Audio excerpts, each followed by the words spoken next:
भाइयों और बहनों, आज की रात केवल एक तिथि नहीं, केवल एक पर्व नहीं, ये वो क्षण है जब स्वयं भगवान ने धरती पर जन्म लिया, जब अन्याय के अंधकार को भक्ति के प्रकाश ने चीर दिया, जब प्रेम ने भय को हरा दिया। ये है श्री कृष्ण जन्माष्टमी की कथा। आइए हम सब मिलकर इस पावन कथा को सुने। कथा आरंभ होती है मथुरा नगरी से, जहाँ यदुवंशी राजा उग्रसेन का पुत्र कंस सत्ता के लोभ में डूबा हुआ था।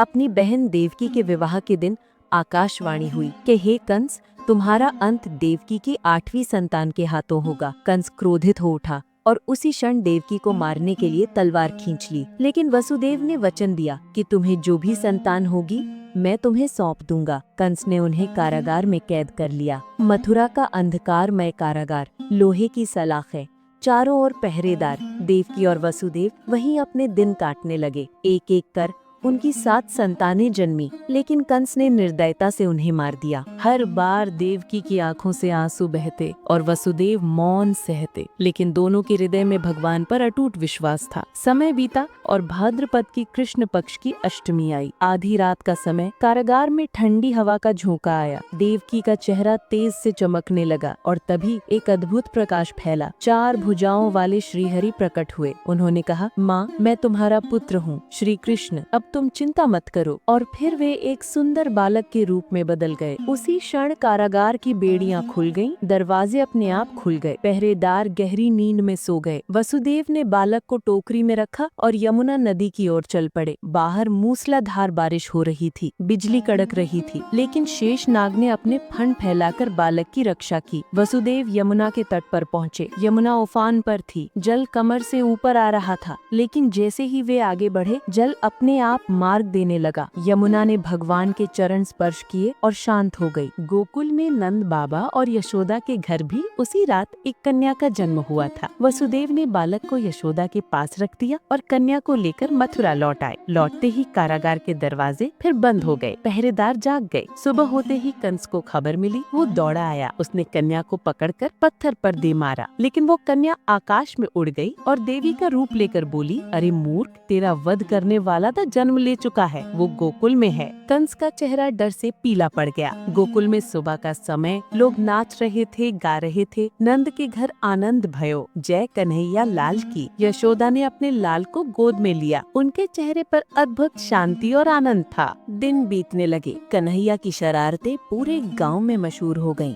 कभी माखन चुराना, कभी गोपियों के मटके फोड़ना, तो कभी बछड़ों के साथ खेलना। गोकुल का हर आंगन कन्हैया की हंसी से गूंजता था। एक दिन कंस ने राक्षसी पूतना को भेजा। वो सुंदर स्त्री का रूप धरकर आई और बालक को गोद में लेकर विष पिलाने लगी, लेकिन कन्हैया ने उसके प्राण ही चूस लिए और वो अपने असली रूप में धराशायी हो गई। गोकुल के लोग चकित रह गए। फिर कंस ने तृणावर्त नामक राक्षस को भेजा। उसने आंधी का रूप लिया और कन्हैया को आकाश में उठा ले गया, लेकिन भगवान ने उसके प्राण हर लिए और वो गिर पड़ा। गोकुल की गोपियां परेशान हो गईं। यशोदा, तेरा लाल माखन चुरा लेता है। यशोदा ने कन्हैया को बांधने की कोशिश की, लेकिन रस्सी हमेशा 2 अंगुल छोटी पड़ जाती। ये था माँ और भगवान का प्रेम का खेल। यमुना में विष फैला हुआ था। नाग कालिया वहाँ रहता था। श्री कृष्ण ने कालिया के फनों पर नृत्य किया और उसे यमुना छोड़ने का आदेश दिया। गोकुल के लोग जय कन्हैया लाल की बोल उठे। कृष्ण ने इंद्र के अहंकार को तोड़ने के लिए गोवर्धन पर्वत उठाया। 7 दिन तक गांव वालों और गोप गोपियों को उसकी छाया में रखा। ये संदेश दिया कि सच्ची पूजा सेवा में है, न कि अहंकार में। समय आया जब कृष्ण को मथुरा जाना था। उन्होंने कंस का वध किया और अपने माता पिता को कारागार से मुक्त कराया। मथुरा में फिर से धर्म और न्याय स्थापित हुआ। भाइयों और बहनों, कृष्ण का जन्म केवल एक घटना नहीं, ये एक संदेश है कि जब भी अन्याय बढ़ेगा, भगवान अवतार लेंगे और प्रेम, भक्ति और धर्म की विजय होगी। आज की इस पावन जन्माष्टमी पर हम सब मिलकर गाएं, नंद के घर आनंद भयो,